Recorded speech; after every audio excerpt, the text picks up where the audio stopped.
Hey guys, welcome to Cinema Baatcheet, your go-to place for the most trending Bollywood discussions.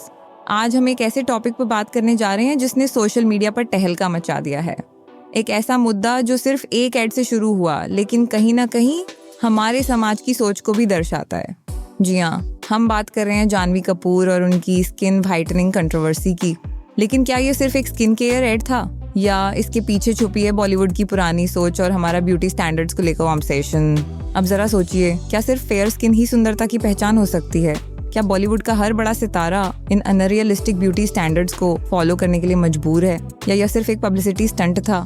जब जानवी कपूर के इस add ने social media पर तहलका मचाया, तब लोगों ने सवाल उठाए, क्या यह महज एक एड था, या फिर ये हमें फिर से उसी फेयरनेस ट्रेंड की तरफ ले जाने की कोशिश थी जिससे हम आगे बढ़ने की कोशिश कर रहे थे? बॉलीवुड की दुनिया में इमेज बिल्डिंग सबसे बड़ा गेम है। हर स्टार अपनी ब्रांड वैल्यू बढ़ाने के लिए किसी न किसी प्रोडक्ट को प्रमोट करता है। लेकिन सवाल ये है कि स्किन टोन बदलने वाले प्रोडक्ट्स को प्रमोट करके वो कौन सा संदेश देना चाह रहे हैं? अब सोचने वाली बात ये है कि क्या बॉलीवुड को अपने ब्यूटी स्टैंडर्ड्स बदलने की जरूरत है? क्या हमारी सोसाइटी को अब ये समझने की जरूरत नहीं कि हर स्किन टोन सुंदर होती है? आखिर क्यों फेयरनेस को ही ब्यूटी की परिभाषा बना दिया गया?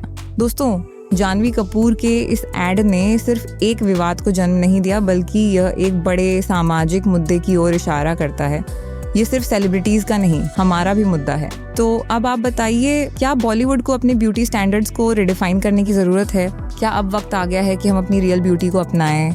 बॉलीवुड में फेयर स्किन हैक्ड ब्यूटी क्यों माना जाता है? क्या ऐसे एड्स हमें फिर से एक अनरियलिस्टिक ब्यूटी स्टैंडर्ड की ओर धकेल रहे हैं? क्या हमें इस पर सवाल नहीं उठाने चाहिए? जब हम बॉलीवुड फिल्मों को देखते हैं तो हमें एक पैटर्न नजर आता है। ज्यादातर लीड एक्ट्रेसेस को फेयर दिखाया जाता है। अगर कोई डस्की स्किन वाली एक्ट्रेस होती भी है तो उसे या तो देसी या स्ट्रॉन्ग कैरेक्टर की छवि में डाल दिया जाता है। लेकिन असली सवाल ये है, क्या स्किन टोन से किसी की टैलेंट या ब्यूटी का पैमाना तय किया जाना चाहिए? सोचिए, जो यंग ऑडियंस इन स्टार्स को देखकर ग्रो कर रही है, उनके माइंडसेट पर इसका क्या असर पड़ता होगा? क्या उन्हें यह लगने लगता है कि गोरी स्किन ही सफलता की चाबी है? दुनिया में कई देशों में अब ब्यूटी स्टैंडर्ड्स बदल रहे हैं, लेकिन हमारे देश में अब भी fairness creams, skin lightening treatments और गोरी त्वचा की चाह बनी हुई है। क्या ये सही है? क्या बॉलीवुड को अब अपनी जिम्मेदारी समझनी चाहिए और रियल ब्यूटी को प्रमोट करना चाहिए? तो दोस्तों, ये सिर्फ जानवी कपूर के एक एड की बात नहीं है, ये एक बड़े सोशल इशू की ओर इशारा करता है।